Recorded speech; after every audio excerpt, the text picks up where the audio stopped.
Freakonomics Radio is sponsored by Progressive. Insurance isn't one size fits all. That's why drivers have trusted Progressive's Name Your Price tool for years. Just tell Progressive what you want to pay, and they'll show you coverage options that fit your budget.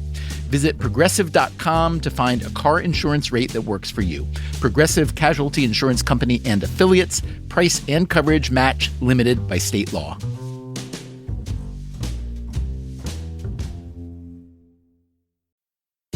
Freakonomics Radio is sponsored by Hotels.com.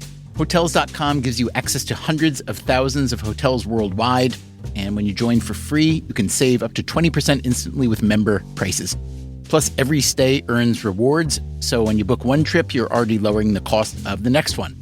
Hotels.com is simple, rewarding, and designed to help you get more out of every stay.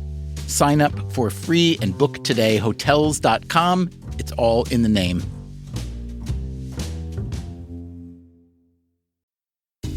Freakonomics Radio is sponsored by Mint Mobile. Ditch overpriced wireless with Mint Mobile. Cut your wireless bill to $15 a month at mintmobile.com/freak. Upfront payment of $45 for 3 months, $90 for 6 months, or $180 for 12 months. Plan required, $15 per month equivalent. Taxes and fees extra, initial plan term only. Greater than 50 gigabytes may slow when network is busy, includes up to 20 gigabytes hotspot. Capable device required. Availability, speed, and coverage varies. See mintmobile.com.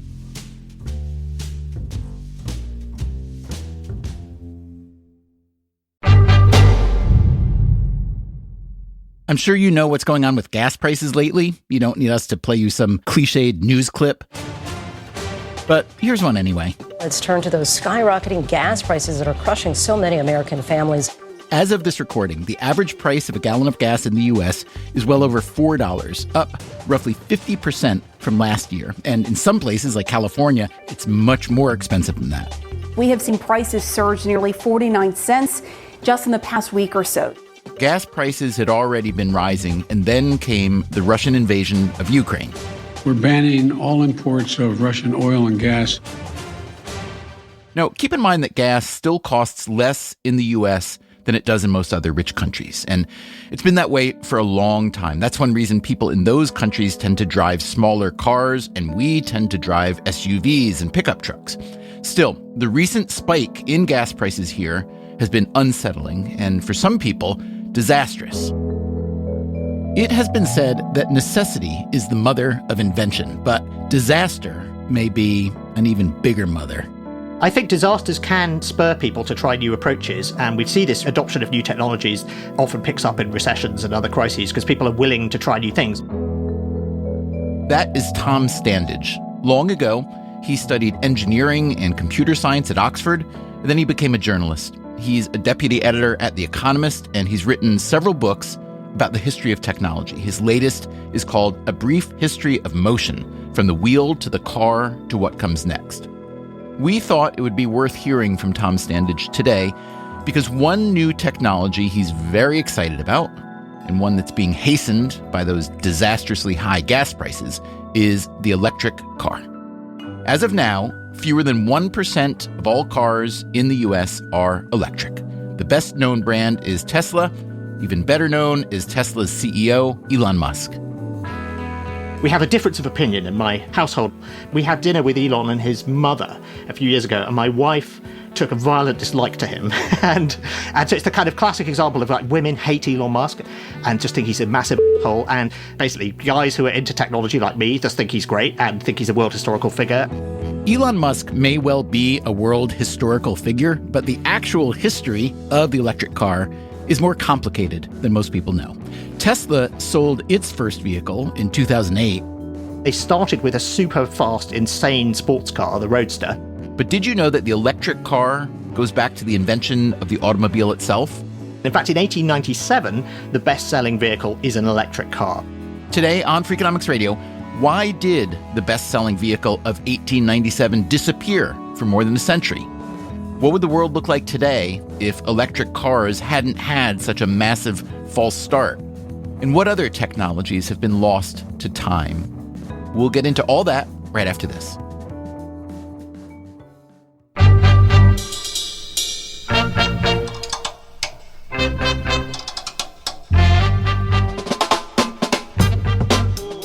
is Freakonomics Radio, the podcast that explores the hidden side of everything, with your host, Stephen Dubner.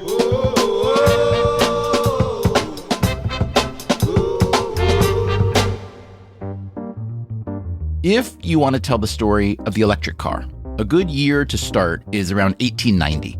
And the fastest growing cities in the Western world have a problem. That, again, is the technology historian Tom Standage. And what is the problem these big cities have? Horse manure is piling up. That's right, horse manure. You may remember this story from Super Freakonomics, where we told it in some detail, perhaps too much detail. Anyway.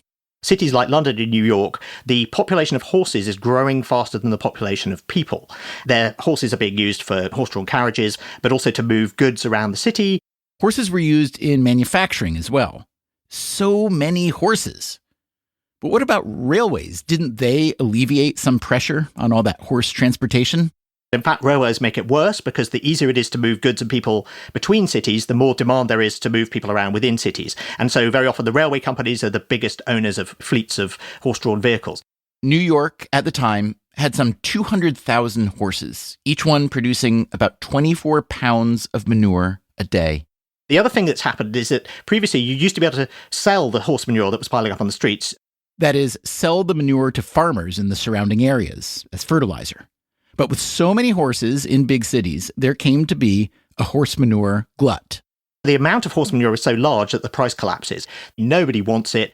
These big cities couldn't live without the horse, but nor could they live with the horse's waste. It clogged the streets, it was smelly and disgusting, and it was a public health hazard. And so it's becoming apparent in the 1890s that the dependence of urban transport on the horse is unsustainable and something has to change. One change came in the form of the bicycle. There was this big boom in bicycles in the 1890s because they granted people an enormous amount of freedom. But where would the bicycles ride? Most roadways were the domain of horses and carriages, even in a place like Central Park. There was a fight over this, and it was eventually established that actually bicycles were allowed to go over bridges in Central Park. So that set the precedent that roads weren't just for horses and carriages, that other new vehicles were entitled to use them. The bicycle boom led many cities to cover their dusty, muddy roadways with pavement, quite literally paving the way for the next vehicle, what was called a horseless carriage. By the time you get to the 1890s, it's possible to build essentially a large tricycle and put an internal combustion engine in it. And this is what Carl Benz does. Carl Benz, as in the company Daimler-Benz, which eventually owned Mercedes-Benz. We recognize that as the first automobile now, because he's not simply putting an engine into an existing carriage. He's custom building a new kind of vehicle. What happens next is a scramble to develop the most efficient version of the horseless carriage. There were three technologies vying for supremacy. You've got the steam-powered ones, and the great thing about those is you can slot them in as a direct replacement for the horse. So you buy a steam tractor and you have that pull your carriage around instead of a horse. Steam engines had by now been around for some time. They were very good at pulling railroad trains, but for automobiles, they had some obvious flaws. They're really big, they're really heavy, they tear up the roads. You have to start the boiler a couple of hours before you want to go out. I mean, it's just really not practical, right? Okay, so the steam engine automobile isn't going to happen. What's next? These new things based on internal combustion engines. Internal combustion engines that are fueled by what we now know as gasoline. It was called Ligroin at the time. Essentially, it was sold as a cleaning fluid. In fact, funnily enough, at the time, if you were in the oil business, the main thing you were making was kerosene for lighting. That was the main product of the oil industry. Kerosene itself was a replacement for the previous generation of lighting fuel, which was whale oil. So goes the circle of time and technology. And the gasoline that came out as a side product of that process was literally thrown away. It would be thrown on the ground to evaporate, or it would be dumped in rivers. And this would mean that the rivers would sometimes catch fire. But now the gasoline could be burned as fuel in these new internal combustion engines. So you've got those cars, you've got steam-powered cars. And then you've got electric cars. And in fact, in 1897, the best-selling vehicle is an electric car. So it really is neck and neck at that point. Electricity itself had by now already begun to change civilization. Cities were lighting their streets and buildings with the electric light bulbs that made Thomas Edison a household name. Electric streetcars were thriving. But in all those cases, the electricity was carried by hard wiring. The buildings and streets were stationary, as were the tracks that streetcars traveled on. This wouldn't work for an automobile. The whole point was that you could go wherever you wanted. So an electric vehicle would require a battery. And what sort of battery did these early electric vehicles use? The batteries are lead-acid batteries. They're big, they're heavy, they don't store much energy, they take a long time to recharge. Still, we should say here that new technologies are rarely perfect out of the box. In fact, many new technologies are seen by the majority of people as ludicrous, dangerous, the province of hustlers and con artists. Think about how most people see blockchain technology today. Will that change in 10 or 20 years? I'm guessing, and it is just a guess, but I'm guessing the answer is yes. And that early skepticism will be forgotten. As for the beginning of the automobile era, there was cause for skepticism. The gasoline cars at this point are really quite unreliable. You have to hand crank them to start them. They're breaking down all the time. They produce lots of soot and lots of grease. And when you buy a car in this period, you get a full set of tools to maintain it. You are expected to be the mechanic. And so they essentially are regarded as playthings for the rich. The electric cars, meanwhile, the electric cars are much, much simpler. The number of pieces in the drive chain of an electric car is 30 or something, as opposed to 5,000 in a gasoline car. So they're much, much simpler. Electric and gasoline cars had other significant differences, including what Tom Standage calls the gendering of these vehicles. Electric cars are sold to women because they're assumed to be not strong enough to hand crank the petrol cars. They're assumed to be bad at mechanics because obviously that's a manly thing to do. And they're also assumed to be not interested in performance because the gasoline cars have much better performance. They can go faster, they can go further and so on. And then at the same time, men who are buying cars for their wives probably quite like the idea of an electric car that limits how far they can go and limits the freedom that this grants them. And so you get this idea that electric cars are kind of weak and girly and gasoline cars are powerful and manly. Electric cars did have what looked to be an advantage, however, a plan to build a network of them. There was a bunch of people who'd made a lot of money in electric streetcars in US cities. So they said, well, why don't we essentially extend our monopoly? We will build fleets of electric taxi cabs, and they will take people from the ends of the streetcar lines to where they want to go. Their plan was to launch essentially these kind of electric Ubers in New York and other cities. Again, keep in mind, this is the 1890s. They wanted to go around the world as well. And the idea was that they would then have this monopoly of electric transport, and people would not need to own their own cars. The firm behind this plan was called the Electric Vehicle Company. It raised lots of money. It wasn't spending it very well. It wasn't expanding into new cities very well. And then it turned out that it was making claims that weren't supported about what technology could do. So it was a sort of Theranos sort of situation. The whole thing collapsed. People lost confidence in it. And that really dented people's enthusiasm and opinion of electric vehicles. People are saying this is basically done for, the electric car. That's really interesting, and it suggests that many technologies from the past that didn't catch on, it may have not just been a failure of the technology itself, but the way that that technology intersected with the financial prospects and even financial propriety. Is that the case? I think so. You have to have actual demand for the product, but then you also have to have a business model that can align what the technology can do with what society wants. Now, to be fair, it wasn't only the business model that doomed the electric car. The technology itself wasn't ready. The problem is the batteries. The batteries just aren't very good. You can buy an electric car that maybe goes 80 miles. But as time went on, and as gas-powered cars became dominant, the concept of an electric car remained enticing, even to Henry Ford, who had become famous for inventing the Model T, one of the first mass-produced cars. The Model T has been a big success, and people are starting to worry about running out of oil. Even in the 1920s, they're worried about dependency. Ford entered a collaboration with none other than Thomas Edison, the king of electricity and holder of more than 1,000 patents. One of the things that they try to do is new battery technologies. Edison comes up with a different battery chemistry, and it just doesn't work. These are two of the greatest minds in automotive technological history, and they can't solve the problem. So electric cars just still have this reputation of being rubbish. And so it was that the internal combustion engine completely won out. Its success reshaped the way we live, not quite as fundamentally as electricity, perhaps, but in some ways even more radically.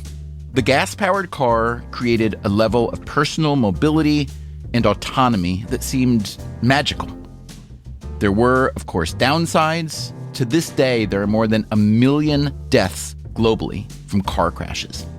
Many wars have been fought over access to oil and gasoline. It feels like half of all U.S. foreign policy has been driven by oil. And of course, those gas-powered cars have been major polluters. They generate toxins that contribute to human illness and death, and carbon dioxide that contributes to climate change.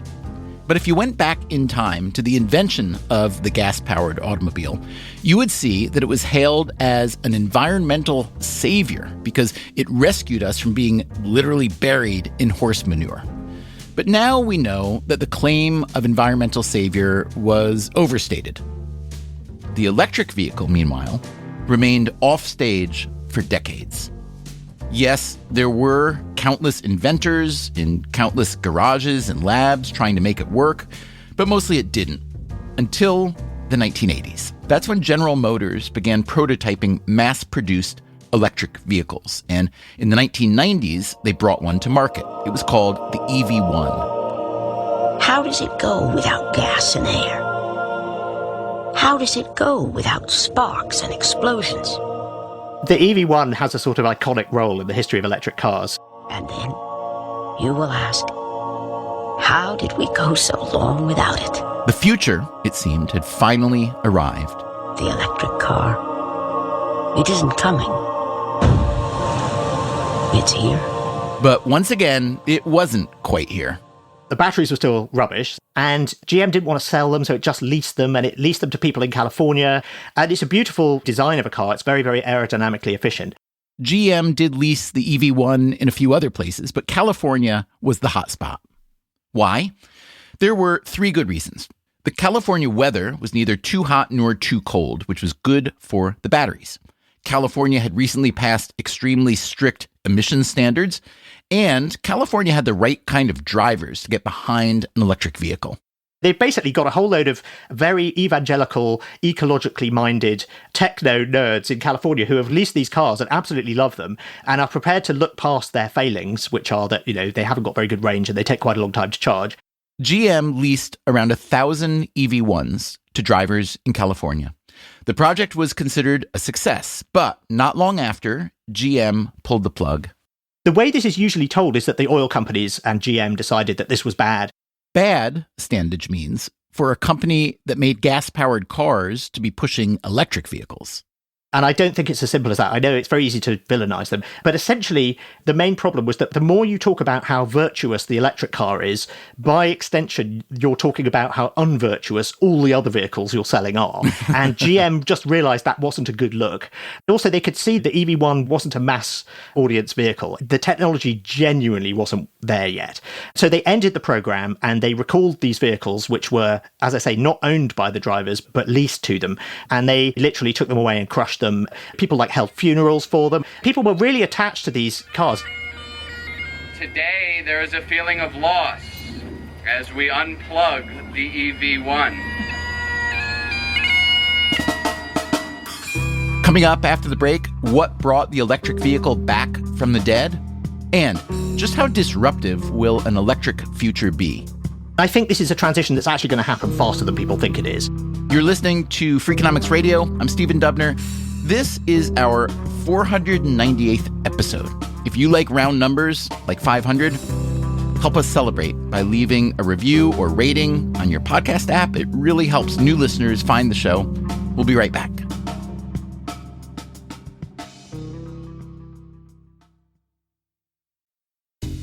Freakonomics Radio is sponsored by Cash App. When it comes to Bitcoin, you may be surprised to know that it was invented way back in 2008. If you still haven't made the jump to Bitcoin, Cash App makes it easy. When you buy Bitcoin on Cash App, they hold real Bitcoin for you, 1-to-1, and you can withdraw it anytime. It works more like real money and less like something locked in an account. No extra steps, no restrictions, just access and control when you need it. For a limited time, new customers can get $10 added to their balance. Just use code BITCOIN10 when you sign up. And don't forget this part, send at least $5 to a friend in the first 2 weeks. Terms apply. Cash App is a financial services platform, not a bank. Banking services provided by Cash App's bank partners. Bitcoin services provided by Block Incorporated brand. For additional information, see the Bitcoin disclosures at cash.app/legal/podcast.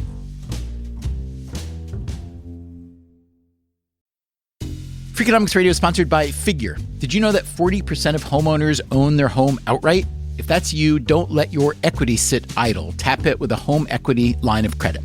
Figure, the #1 non-bank HELOC lender in the U.S., helps tap equity you've built in your home so you can do things like tackle a renovation or pay down debt.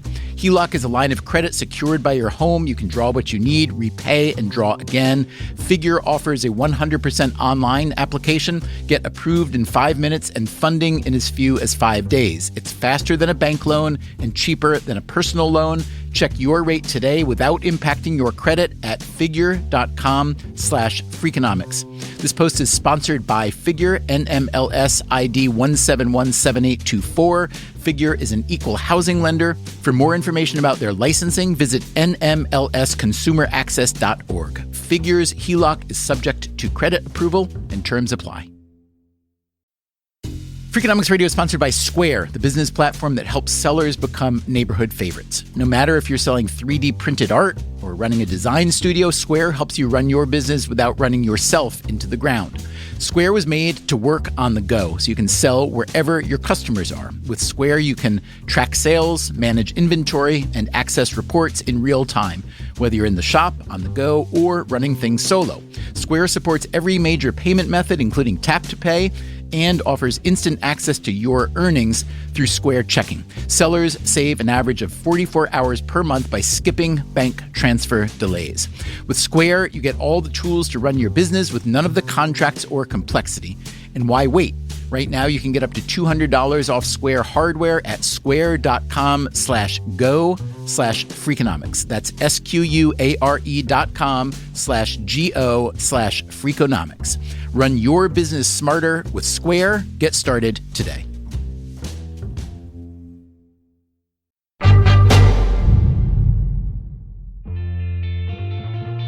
The electric car is increasingly looking like the car of the future, but it's also worth pondering why it had such a massive false start more than 100 years ago.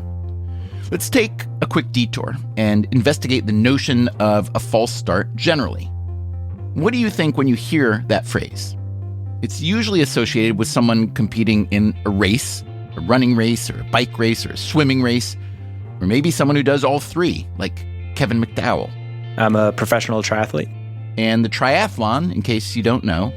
The triathlon consists of 3 sports. It's swim, bike, run. And you do it all in a row, so there's no stopping. Kevin McDowell represented the United States in the Summer Olympics held in Tokyo in 2021. The triathlon started like this. They're off and swimming. But only about half the athletes had jumped in the water. They've gone, well, drama aplenty. Always before every race, a boat goes in front of you on the start line to get a pan view of the entire starting line of all the people in the race. And the boat's going across. All of a sudden, I hear the final words that we're about to start, and the boat is literally like to the right of me. McDowell had to decide, should he stay on the platform, even though some of the other competitors had already started? And I was like, oh my gosh, the Olympics are over. Like, they're gone.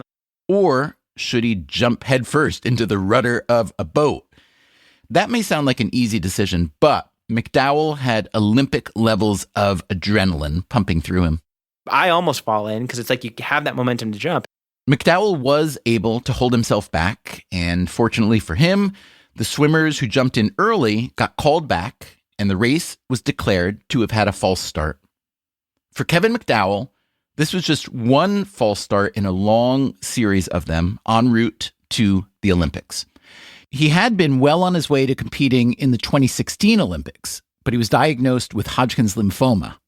He quit athletics entirely for a time, but after getting through that cancer, he started training again. Come 2020, I'm like, I'm going to make this Olympic team. Then COVID hits. COVID brought another false start as the Tokyo Games were delayed for a year, which meant an extra year of intense training for the triathlon. But once Tokyo finally came around, and once the triathlon officially started, after that boat got out of the way, Kevin McDowell got his chance. He came in 6th place in the men's triathlon, the best any American had ever finished. Building on that confidence, he was part of the U.S. mixed relay triathlon team that a few days later won a silver medal. There were many times I just didn't even think it would happen. So it was a pretty surreal experience. A surreal experience would probably describe many of the false starts throughout history. Moments when some technology or idea or invention seemed about to break through and then, for whatever reason, fizzled out. You could think of the ancient Roman and Greek civilizations as a false start, a flowering of science and innovation that must have looked to be permanent, but then essentially stalled out. We slipped into the Dark Ages for some long centuries, our forward progress pretty much lying dormant until the Renaissance. But even the modern era is full of countless false starts, promising ideas or technologies that bubble to the surface and then fall away. Some time ago, we spoke with Tal Zaks, the chief scientific officer of a biotechnology firm. He was telling us about a process that scientists had been working on since the 1970s, but so far had not produced a single successful medical treatment. His firm was now trying to leverage this process to fight a virus. And what does this process do? What it does is it actually takes the instruction sets for part of the virus, the protein that the virus uses to attach itself to cells, and it encodes them in this messenger RNA so that when we inject the vaccine into somebody's arm, it actually causes that person's own body to make that protein, just that piece of the virus, so that the immune system can get educated, can get immunized against that piece of the virus. This virus, you may have guessed by now, was the novel coronavirus that causes COVID-19. The company Tal Zaks worked for is Moderna. As stunning as the rapid success of the Moderna and other mRNA vaccines was, the fact is that several scientists had been working on mRNA technologies for decades, including Robert Langer, one of the founders of Moderna. Here's what Tal Zaks told us back in 2020. I think what we have done uniquely is leverage a decade of engineering and science on top of medicine to sort of break the riddle of how to get an mRNA to make enough protein. It took COVID-19 to concentrate enough attention and resources onto this technology to make it viable. Now that it is viable, we'll probably see mRNA technology applied to many other vaccines, malaria, tuberculosis, HIV, as well as cancers, autoimmune diseases, and who knows how many other illnesses. I think a very common trope in the history of technology is that it takes decades to create an overnight success. That, again, is Tom Standage, who writes about the history of technology.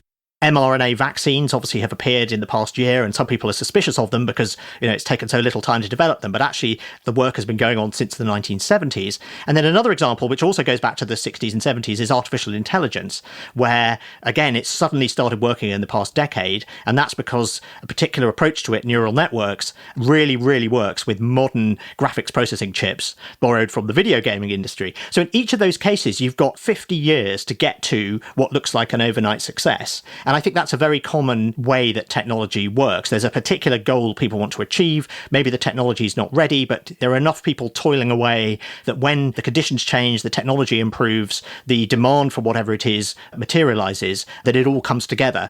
Standage also makes a distinction between invention and adoption. Invention is a scientific process. Adoption can be incredibly unscientific, driven by social appetites, as well as what's called path dependence. Once a given path or process has been established, it can be hard to tempt people onto a new path, even if it's better. Things take off when there is demand for whatever it is that they provide from society. So you've got technology push, where technologists are saying, this is really cool, you should all buy 3D TVs. And you've got society pull, where society says, you know what, we don't actually want 3D TVs, but there are other things that, society says, actually, we'll take this. So it seems like the entire globe, pretty much, from governments to auto manufacturers to consumers, slowly but surely maybe, have finally embraced an electric vehicle future. Are you surprised it took this long? Well, not really. It's only possible because the battery technology has moved on. And the battery technology moved on not because of the cars and the car industry. The battery technology moved on because of smartphones. And in fact, before that, laptops. So if you look at the emergence of the lithium-ion battery, funnily enough, the first work on it that really started making progress is done at Exxon in the 1970s. But then it doesn't really go anywhere. And the batteries have a nasty habit of exploding. So they got out of it. And then it's really in the late 80s and early 90s that a couple of other breakthroughs are made to make lithium-ion batteries possible. And Sony launches the first commercial lithium-ion battery in order to make camcorders. Remember those? So handheld video cameras using tape. And then you start to see the same battery being used in laptops because obviously you can pack more energy into a smaller space. So you can have a smaller, lighter laptop. And it's when those batteries become available that a couple of electric car enthusiasts in California, they realized that if they buy 7,000 camcorder batteries and put them in the car instead of their lead-acid batteries, that the car will be lighter and it will also have more energy stored because lithium ion is just so much more efficient than lead acid. So that means it will have better range and better acceleration at the same time. And so they build this crazy car called the T0, and Martin Eberhard and Elon Musk see it and go, oh my God, this is amazing. Can we license your technology? And that's how Tesla has started. The reason that Elon Musk succeeds where Thomas Edison fails is because the battery technology has moved on. And suddenly there is a viable technology that can give you a high performance, long distance electric car, which just didn't exist even 10 years earlier.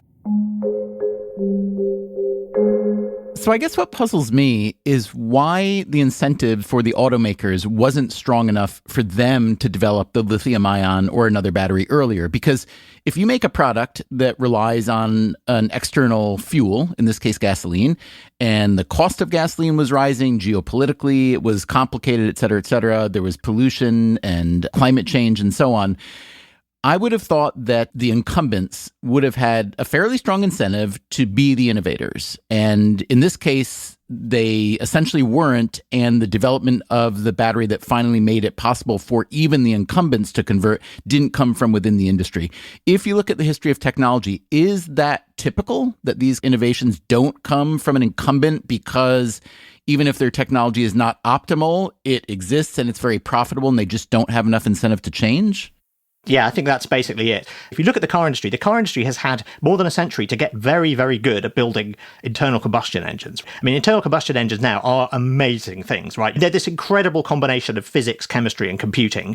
It's a very, very refined product. I remember talking to people at Nokia when Apple unveiled the iPhone, and they said, oh, well, this is hopeless because Apple doesn't have our expertise in optimizing radio chips so that they use less energy. Now, this is what Nokia and other incumbents in mobile phones had spent decades getting really, really good at, which is lengthening the battery life by making the radio chips more and more efficient. And Apple just said, well, someone else is going to figure that out. Also, Apple just said, we'll just have people plug the phone in every day. And then, well, that will cease to be a problem. So Nokia had optimized for the wrong thing. Do you think that path dependency has gotten stronger or weaker over time? Because as technology gets more complex, I could imagine that it would get stronger. On the other hand, as technology gets more complex and as profits rise and there's more leverage in creating new technologies, I could imagine it being weaker. I think it depends which technology you've invested in. Path dependency is very much a thing in the history of transport and the history of technology. We're very reluctant to say we're going to switch. And that's why the innovation came from this startup from Tesla. Essentially, big industries, and car making was, the biggest industry. What's good for GM is good for America and so on. They've got more sunk costs and they're going to have more of a path dependency problem for obvious reasons. Tesla is currently worth more than $1 trillion, way more than all the legacy U.S. automakers combined. That might seem ridiculous to some people. Tesla produces fewer than 1 million cars a year. General Motors alone produces more than 6 million. But Tesla's stock price, like many stock prices, represents a view of the future, what a firm will be worth based on its promise. Not long ago, we had a chance to speak with Mary Barra, the CEO of General Motors. She had just announced GM's plan to convert all their vehicles to electric in the relatively near future. And we called that episode, Is It Too Late for General Motors to Go Electric? I asked Barra how much the GM decision had been driven by Tesla's success. I think that's a piece of it. But, we've been talking to customers for several years now about electric vehicles. And what they've always told us is it's got to have the right range. They start to lose range anxiety at about 300 miles of range. They needed a robust charging infrastructure. And so we've been working on that. But then they also said the vehicle's got to fit my needs. I'm not going to compromise the functionality of the vehicle. It's been a number of things that have driven it because customers all along have been saying, make my ease of ownership better, and I'll consider an EV. GM sold more than 500,000 electric vehicles last year, more than double the year before. Most other big automakers have also committed to an electric future, and the Biden administration wants half of all new car sales to be electric by 2030. Here's Tom Standage again. So I think it's reasonable to assume that by 2040, 2050, there are very, very few new internal combustion engine cars being sold. I mean, many countries have said they're not going to allow it. And some countries have even brought that date forward. And I think this is a transition that's actually going to happen faster than people think it is. That transition may happen fast, and it may not. Supply shortages have been making it hard for manufacturers to produce enough cars, and that's particularly true of electric vehicles. One example, an electric vehicle uses more than 1,000 microchips versus around 100 for a car with an internal combustion engine. Furthermore, a key component in the manufacture of semiconductors is neon gas, a major producer of which happens to be Ukraine. So just as demand for electric vehicles is rising, there are a variety of problems on the supply side. As a result, electric vehicles are still substantially more expensive than gas vehicles, although the overall cost of ownership can be lower since you're not buying gas and maintenance is likely cheaper. In any case, it would seem that the electric car revolution, after roughly 100 years of waiting, is finally coming to pass. So, what will be some of the downstream effects, and how can we prepare? Tom Standage points to 3 areas of potential disruption in an electric car future. First, the labor markets. Mechanically, they're much simpler. They have fewer moving parts. They need much less servicing. And so there are a lot of jobs that currently exist that are associated with internal combustion engine cars that won't exist. That said, there's a whole load of new jobs that are related to electric cars. You can retrain people to build them, but then you also need people to go out and install the charging points and maintain the charging points and all that kind of stuff. And what about the impact of millions of electric vehicles, maybe billions someday, on the power grid? I'm not sure that the impact on the grid is as big as people think it is. Most cars are not used most of the time. So your car is used like 4% of the time. We imagine that plugging in millions of cars means they're all charging all the time. They're actually not. They're mostly sitting there fully charged, right? So when you've got millions of cars plugged in that are fully charged, you could draw on that energy back into the grid. And this is called vehicle to infrastructure. It's a sort of smart charging system where when it's suddenly a very hot day and everyone wants to power their air conditioners, you suck the energy out of the cars that are plugged in. The amount of grid capacity you need is not as big as you might think it is. You just need a much smarter grid. So even if you're running electric cars on a fossil fuel powered grid, you're still coming out ahead on carbon emissions. And that's because power stations burn fuel much more efficiently. They have a much higher thermal efficiency than an internal combustion engine, right? So you still come out ahead. So the climate change problem would not be as bad as it is now. Here's one more potential problem to think about: where to source the materials used to make lithium-ion batteries. One of the primary materials is cobalt. And cobalt is a material that much of it is mined in the Democratic Republic of Congo under really horrible conditions, often by children. That said, there is a huge amount of energy going into trying to make cobalt-free batteries and new battery technologies. There's a big argument going on in battery world at the moment about whether the way forward is incremental improvements to current battery technology or radically new chemistries. And we honestly don't know how it will go. There's a bunch of startups pursuing one side and there's a bunch of startups pursuing the other. I think a very interesting straw in the wind here is that Tesla has started to use so-called LFP batteries. And these are batteries that use iron rather than cobalt. Now, they have some drawbacks. They don't work so well in cold weather. They don't have quite as good energy density, but they also have some advantages. They're cheaper and they don't use cobalt. Another way forward is there's a bunch of startups, again, looking at, well, maybe we can find the rare elements we need for batteries on the seabed. And there's a bunch of undersea mining companies. We've seen this before in different areas. With nuclear power, there was a shortage of uranium, and then they found a whole load of it in Australia. So suddenly there isn't a shortage of it anymore. That's a very, very common cycle in commodities. When they become valuable, that motivates people to find them in new places. How likely do you think that the next generation of wars will be fought, if not directly, at least indirectly, over battery materials, however? Yeah, it's a nice thesis. And we have got a couple of examples of this. Bolivia is a very interesting country because it's landlocked, but it has a navy. And this is because it lost a big chunk of its territory to Chile because of a war over minerals that we use for fertilizer. So there are a few examples of this. But I think on the other side of the scales, people have been predicting for a very long time that the next war will be fought over water.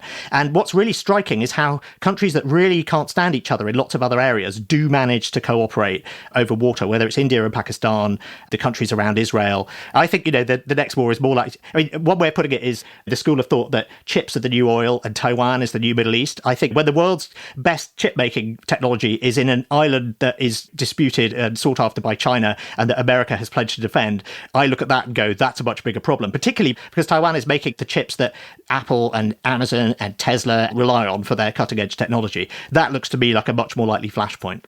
Can you talk about the issue of battery disposal?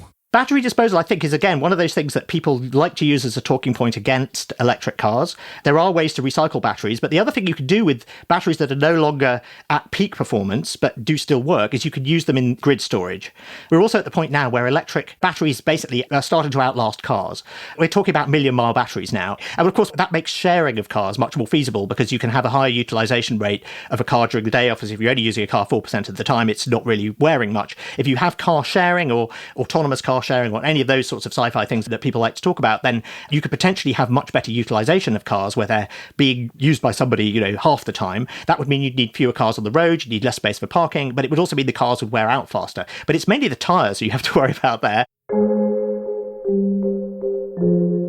Let me ask you to imagine for a moment, Tom, the counterfactual. Let's say that lithium-ion batteries or some other type of battery had been developed, 50, 80, even 100, 130 years ago.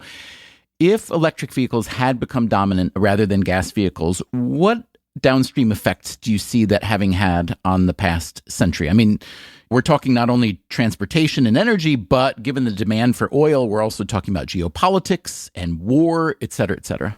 I think the big question is, if we had gone with electric cars in the first decade of the 20th century, where would we have got the energy from? Because today we talk about electric cars as part of the solution to decarbonising transport. And we say, well, we'll switch to electric vehicles and we'll power them using renewable energies. If you plugged in your electric car in 1902, that electricity was coming from a power station that was burning oil. We're sort of conflating two things, the electrification of transport and the decarbonisation of transport. And I think you could have very easily had electric transport that was heavily carbon intensive. Now, clearly that would have made it so you'd still have wanted oil, and America was the biggest oil producer in the world until the middle of the 20th century, and then it started relying more and more on imports. So at that point, might they have said, well, maybe we should find other sources? That's not what happened. So I think you'd have still had all of the sort of Middle East oil dependency and the resulting consequences of that politically. It's only when we start to worry about carbon emissions and decarbonisation that we say, hang on a minute, we need to stop burning oil, and that includes in our cars. So to those who see electric cars as a panacea today, are they? Well, of course not, because they're a very small and easily fixed part of the climate problem. Road vehicles are about 17% of global carbon emissions or carbon equivalent emissions. So that is, frankly, one of the easiest parts of the climate problem to fix, because we already have electric cars that work and people are already adopting them very quickly. The hard bit is going to be decarbonising agriculture, decarbonising industry, steel making, cement making, etc., etc. So it's not a panacea. That doesn't mean we don't have to do it. It's necessary, but it's not sufficient that we electrify our cars.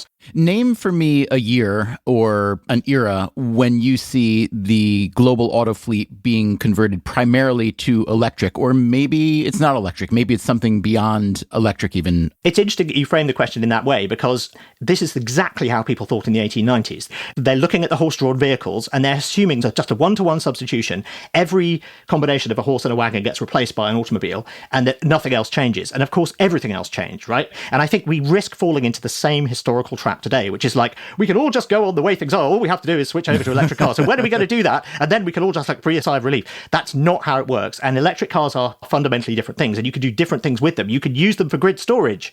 You maybe don't need to own them because they're much, much smarter. So maybe you can call one to come to you, or maybe you can share them because you can unlock them with smartphones because they're basically computers on wheels. So I think this whole, framing, which is that we just assume the world is the same, except that our internal combustion engines are electric motors, is just the wrong way of looking at it. And the history of the 20th century tells us we should not be falling into that trap. It's a good lesson, a humbling lesson. Developments that look obvious in retrospect are devilishly not obvious in the moment. Most predictions about technological breakthroughs are wrong. They fail to account for the economic and social, even psychological hurdles that come between invention and adoption. Thus, the steady supply of false starts we've seen in so many areas. And as Tom Standage makes clear, there are any number of traps to fall into when thinking our way out of a problem. Happily, there are even more smart people working in their labs, in their garages, in their cubicles, trying to circumvent those traps. I, for one, am grateful to all of them, and I'm guessing you are too. That's our show for today. Thanks so much to Tom Standage, the author of A Brief History of Motion, as well as the triathlete Kevin McDowell, General Motors CEO Mary Barra, and Tal Zaks, the former chief medical officer at Moderna Therapeutics. Coming up next time on Freakonomics Radio, society is always telling us what's classy and what's déclassé. Look how awful this is, or look how frivolous or how kitschy this is. The NBA saw the three-point shot as a gimmick, as a ridiculous gimmick. But there are a few brave souls who followed their instincts, no matter the cost. He said, I don't even know why I'm sitting here. What could I possibly learn from one guy with bagels and donuts? How embracing the déclassé can lead to a whole new level of awesome. Curry has time. 3 seconds.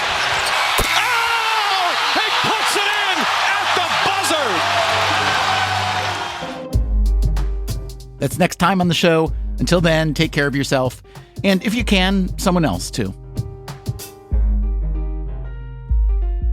Freakonomics Radio is produced by Stitcher and Renbud Radio. We can be reached at radio@freakonomics.com. This episode was produced by Zach Lipinski, and we had help this week from Jeremy Johnston.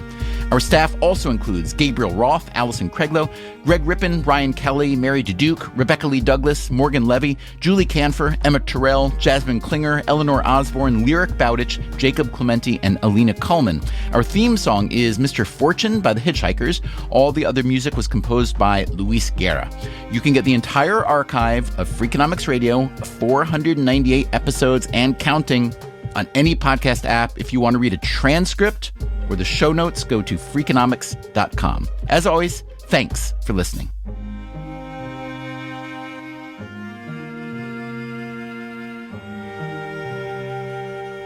Mary had a little lamb. Its fleece was white as snow. And everywhere that Mary went, the lamb was sure to go. There you are. That's my go-to sound check.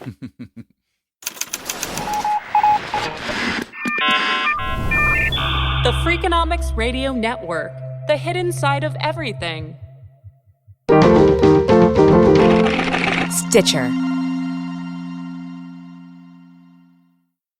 This podcast is sponsored by Made In Cookware. Made In partners with multi-generational artisans and some of the world's best chefs to create professional quality cookware, knives, and kitchen tools. Their products are trusted in Michelin-starred restaurants worldwide and designed to perform just as well in your kitchen.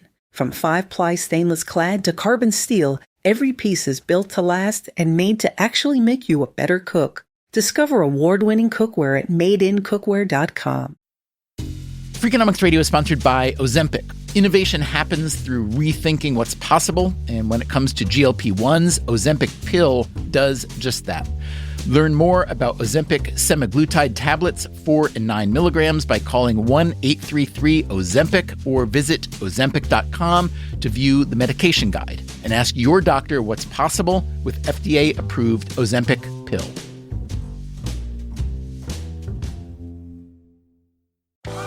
Welcome back to Sure, Get It Delivered!